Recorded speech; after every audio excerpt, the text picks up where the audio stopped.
मोहित मत होना। और दो चीजें मनुष्य को बहुत खतरनाक घसीटती हैं, ऐसा घसीट घसीट कर दुर्दशा करती है। एक तो सुंदर रूप और दूसरी रुपया। रूप और रुपया। रुपया जब किसी को देना पड़ता है तो ऐसे लगता है कि रुपया क्या निकला है, जान ही निकल गई। हाँ, ये रुपया भी बड़ी मुश्किल से निकलता है। ये तो धन्य है चाठा जागीर की धरती, जहां के लोगों ने सत्संग समागम के लिए रुपया निकाला है। और सबने निकाला है, सबने निकाला है। गरीब हो, अमीर हो, मीडियम हो, कोई भी हो, जिसकी जो सामर्थ्य थी। कोई 5,000, कोई 2,000, कोई 3,000, कोई 1,000, कोई 500, मुझे पता नहीं, लेकिन निकाला है। और उसी रुपया से ये व्यवस्था, ये सब हुई है। मैं तो कहूँगा ये रुपया किसी के साथ में ना आया है, ना साथ में जाता है। ये बीच में ही मिलता है और बीच में ही छूट जाता है। लेकिन ये रुपया का आकर्षण अगर बहुत ज्यादा है तो ये रिश्तों को भी बिगाड़ देता है। ससुर और दामाद में दूरियां हो जाती है, पति और पत्नी में दरार हो जाती है, सासू और बहू में तकरार हो जाती है, पिता और पुत्र में एक दूसरे के लिए बोलचाल बंद हो जाती है। इसलिए पैसे को उतना महत्व मत देना जितना कि आपस के प्रेम को महत्व देना चाहिए। प्रेम बहुत बड़ी चीज है। आपको दहेज में कुछ मिले न मिले, पर दहेज में अगर सुंदर स्वभाव की पत्नी मिली है, सुंदर स्वभाव, याद रखना मैं क्या कह रहा हूं, सुंदर चेहरा नहीं, सुंदर स्वभाव। और चेहरा भी सुंदर हो तो और अच्छी बात, कोई बात नहीं। पर सुंदर चेहरे की पत्नी हो या सुंदर चेहरे का पति हो, उसको बचाना बहुत पड़ता है, उसके लिए ज्यादा खतरा है। इसलिए थोड़ा बदसूरत हो तो चाहे जहां छोड़ दो, सुरक्षित वापस आ जाएगी।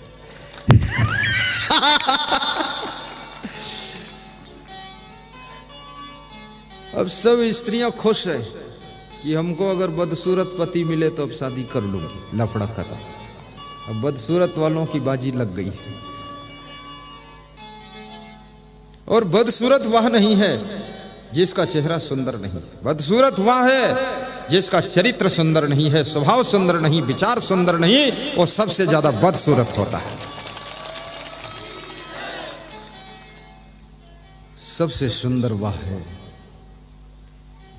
जिसका चरित्र सुंदर है, विचार सुंदर है, अंदर का भाव सुंदर है, कर्म सुंदर है, व्यवहार सुंदर है।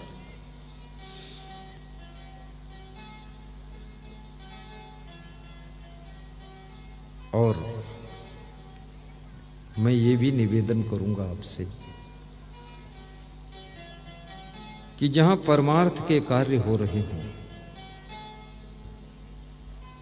सबसे आगे बढ़ करके तन मन धन अन्न समय बुद्धि वहां दान कर देना। बुद्धि भी दान देना चाहिए, क्योंकि बुद्धि बहुत बड़ी चीज है। सबके पास बुद्धि होती नहीं, कम होती है। पेट भरने भर की बुद्धि। बुद्धि का दान करो, जो तुम्हारे पास में है उसको दान करो। दान करने से उसमें वृद्धि होती है। आपके पास में अगर ज्ञान है तो ज्ञान दान करो। कल मैं श्री गंगाधर रोहेला के यहां गया तो वहां एक पंडित जी मिले। खड़े हो पंडित जी। तो पंडित जी ने 2-4 मंत्र बोले। और बड़े खुश है। इधर देखो ना, मुस्कुराओ। अब उधर देखो, उधर इधर मुड़ो, महिलाओं तरफ। बैठ जाओ। 2-4 मंत्र बोले श्लोक, और जब तक वहां बैठे रहे गुरुदेव की तरफ देखकर ऐसे गदगद मुस्कुराते थे। तो मैंने कहा कुछ दे पाए या नहीं दे पाए, लेकिन गुरुदेव के श्री चरणों में मीठी मीठी मुस्कान समर्पित किया है। प्रेम भी देना सीखो।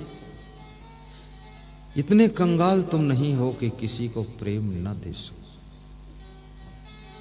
और ज्ञान दान दो, जैसे मैं ज्ञान दान देता हूं, मैं भी दानी हूं, लेकिन मैं आपसे थोड़ा धन दान लेता हूं। खुली बात, जबरदस्ती नहीं लेता हूं, जेब नहीं काटता हूं, पर ऐसी बुद्धि बना देता हूं कि तुम दे देते हो। बोलो सुभाष दुबे, सही बात, खड़े हो। ये भोपाल वाले हमारे भक्त, धन्य हो, ताली बजा दे, बहुत श्रद्धा है। बैठो, धन्य हो। और मैं दान क्यों लेता हूं? वास्तव में मेरे पास में कोई खर्चा है ही नहीं, कुछ नहीं। मैं जो भी आपसे लेता हूं तो आपके लिए ही लेता हूं। जब मुझे तुम दान देते हो तो मैं उज्जैन कुंभ में महाभंडारा कर देता हूं। उज्जैन कुंभ में जो महाभंडारा हुआ था आपके कैंप में, 50,000 धर्म यात्री रोज महाप्रसाद ग्रहण करते थे। 50,000। आपके कैंप में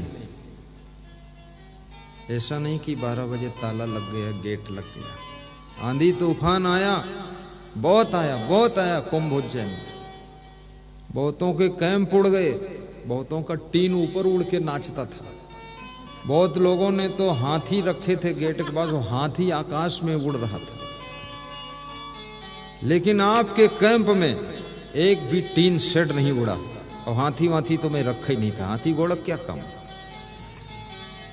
लेकिन हमारे यहाँ अगर टूटा कुछ तो क्या टूटा, वो गेट जो छोटा था उसको वायु देवता ने हटा दिया। कहा इसको बड़ा करो, एक साथ 10,000 लोग घुस रहे हैं, लफड़ा बना के रखा। बस केवल गेट बड़ा कर दिया, बाकी कुछ नहीं।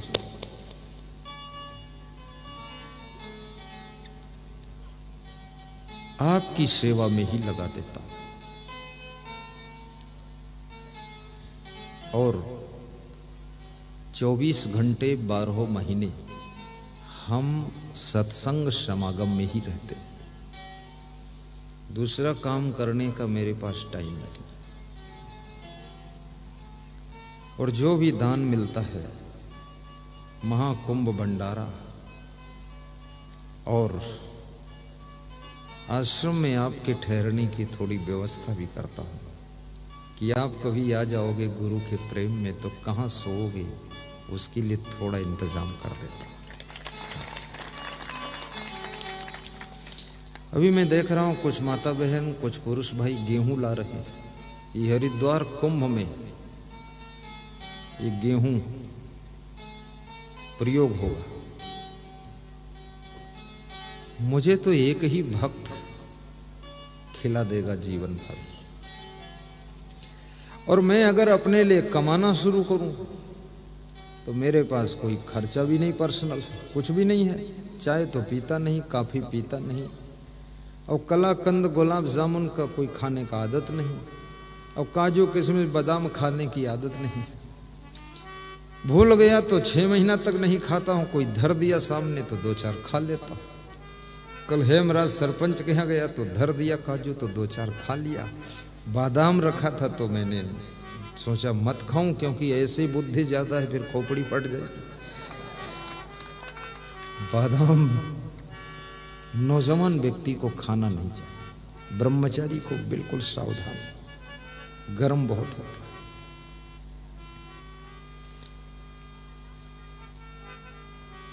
और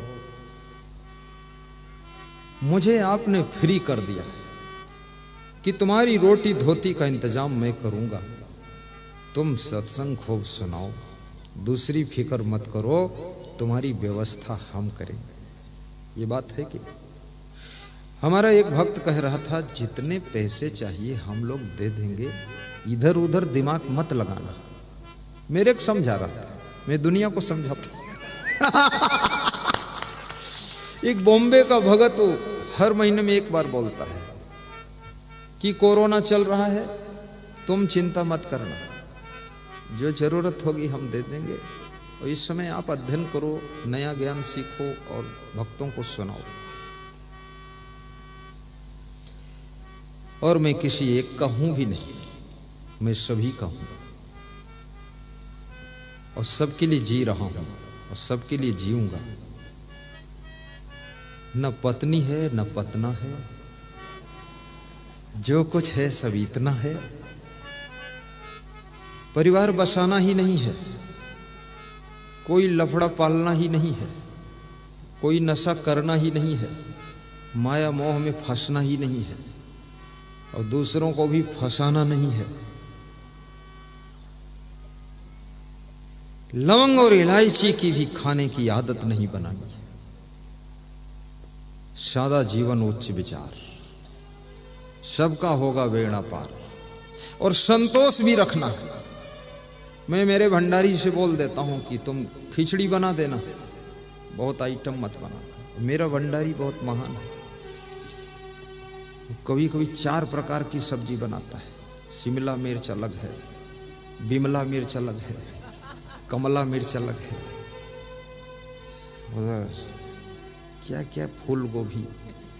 तो मैं उसको भूल गई हो तो उसको धन्यवाद देना, क्योंकि नमक जब अधिक बॉडी के अंदर हो जाता है तो बीपी हाई हो जाता है, जिससे क्रोध बहुत आता है। तो यदि नमक भूल गई है डालना आपकी वाइफ, तो धन्यवाद देना कि मेरा बीपी बैलेंस रहेगा। शक्कर भी रोज रोज मत खाओ, कभी कभी शक्कर भी त्याग करो, और मिर्च भी रोज रोज मत खाओ। सादा भोजन, सादा जीवन। बस एक बात का ध्यान रखा करो, हमेशा प्रसन्न रहा करो। अपने बच्चों से मिलो तो प्रसन्न होकर मिलो। आपकी छोटी छोटी बेटियां, आपके बेटे, आपकी बहुएं, आपकी धर्मपत्नी, आपका पति, आपकी बूढ़ी माँ, बूढ़े सास ससुर, बूढ़े पिताजी, आपकी मीठे मीठे प्रेम का इंतजार करते रहते हैं कि मेरा बेटा, मेरे पिताजी, मेरे पति जी, मेरा भाई मेरे पास बैठकर प्रेम से बात करेगा। कभी कभी उनके साथ प्रेम से बैठकर बातें करना। प्रेम से बातें करने से बहुत सुख मिलता है। वो सुख की तुलना और किसी सुख से की नहीं जा सकती है। इसलिए इस भाग दौड़ की जिंदगी में, अंधी दौड़ जो दुनिया में चल रही है माया की, इसके बीच में थोड़ा समय निकाल करके, निश्चिंत होकर के, प्रसन्न होकर के अपने फैमिली के मेंबरों के साथ में बैठकर मुस्कुरा कर बात करना। इससे घर में सुख फैलेगा, शांति फैलेगी। हर समय तनाव में मत रहा करो। ये चेहरे पर तनाव की रेखाएं दिखाई न दें। प्रसन्न मुद्रा। मैंने सुना है एक छोटा बालक अपने पिताजी का इंतजार कर रहा था कि अब आ रहे होंगे ऑफिस से, अब लौट रहे होंगे मेरे पापा। और उसके पापा राइट टाइम 5 बजे आ गए। पिता को देखते ही वो बालक दौड़ता है और अपने पिता के पैरों में लिपट जाता है। ये लिपटना भी बहुत बड़ी बात है, पैरों में लिपट जाना। इसलिए बालक सबको प्रिय लगता है, क्योंकि बालक के पास में अहंकार नहीं होता है। पैरों में भी लिपट जाएगा, मस्तक तुम्हारे चरणों में रख देगा, लेकिन वही बालक जब बड़ा होता है तो उसका अहंकार भी बड़ा हो जाता है, अज्ञान भी बड़ा हो जाता है। शरीर बड़ा हुआ है, शरीर के साथ साथ कितना अज्ञान बड़ा होता है। उस बालक के पापा ने उस बच्चे को झकझोर डाला और कहा, हटो तुम, हम इतना परेशान होकर आए हैं, तुम लिपट रहे हो। बालक का मन दुखी हो जाता है, अंदर कमरे में जाकर बिस्तर पर लेट जाता है, थोड़ी देर लेटा रहता है, फिर एक गिलास में पानी लेकर आता है और अपने पापा को पानी पिलाता है कि पापा जी पानी पी लीजिए। याद रखना, कभी तुम्हारे पापा डांट दे, मम्मी डांट दे, लेकिन लंबे समय तक नाराज मत होना, लंबे समय तक दुखी मत रहना। बस 5 मिनट में, 2 मिनट में उस नाराजी को खत्म कर देना, उस दुख को खत्म कर देना और फिर से नॉर्मल होकर के उनको ठंडा पानी पिलाने के लिए पहुंच जाना। ये एक साल तक मुंह फुला कर बैठ जाना, 24 घंटे नाराज दिखाई देना, ये अपनी जिंदगी को नरक बनाने की कला है। ऐसा कभी मत कीजिए। आपका पति डांट दे, बस 5 मिनट में फ्रेश हो जाना, कोई बात नहीं। ये शब्द याद कर लो, कोई बात नहीं। गुजरात में कहावत है कि कछु ओंदो नहीं, कोई बात नहीं। और अनावश्यक किसी को डांटना भी मत, फालतू किसी को डांटना भी नहीं चाहिए। कुछ गलतियां भी क्षमा करना चाहिए। एक बार गलती हो जाए क्षमा कर दो, 2 बार गलती हो जाए क्षमा कर दो, 3 बार हो जाए क्षमा कर दो, 4थी बार हो जाए तो समझा दो, 5वीं बार हो जाए थोड़ा डांट दो, 6ठी बार हो जाए तो ज़्यादा डांट दो, 7वीं बार हो जाए तो उससे क्षमा मांग लो कि दुष्ट तू सुधरेगा नहीं, अब माफी मांग लो, क्या करोगे।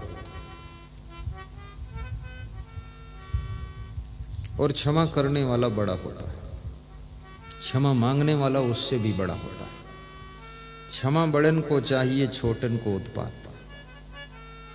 जो गलती करता है वो छोटा है, जो उत्पात करता, खुराफात करता, फालतू बात करता है वो छोटा है, और जो क्षमा कर देता है वो बहुत बड़ा है। और गलती करे और क्षमा मांग ले